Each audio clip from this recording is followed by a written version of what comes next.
Баршаңызға сәлем. Тәп-тәтті арнасына қош келдіңіздер. Біз бүгін өте тез дайындалатын сырники дайындаймыз. Өте дәмді болады. Ол үшін бізге 2 жұмыртқа, 1 стакан ұн, орта стакан секер, шым тұз және сүзбе қажет. Алдымен сүзбемізді ыдысымызға салып, 2 жұмыртқаны ағынан ажыратып, тек сарысын ғана салып, шанышқының көмегімен араластырамыз.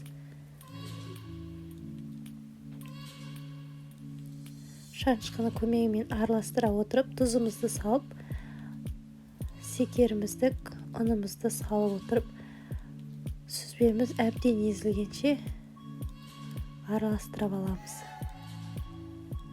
Маған ыңғайлы болғандықтан мен қолыммен араластырып, әбден сүзбемізді езіп алдым.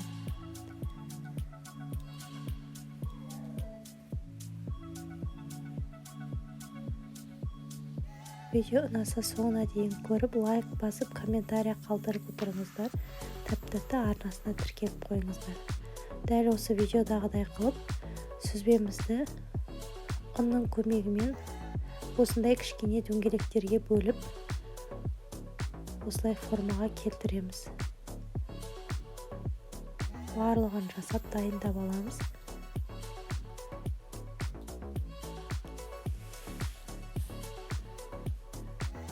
Тавамызға майымызды құйып, оны әбден қыздырып алып, сүзбеміздің 2 жағын қызарғанша пісіріп аламыз.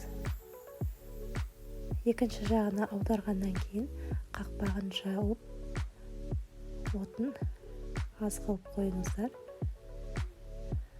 Өте дәмді сырники дайын болды. Ас болсын.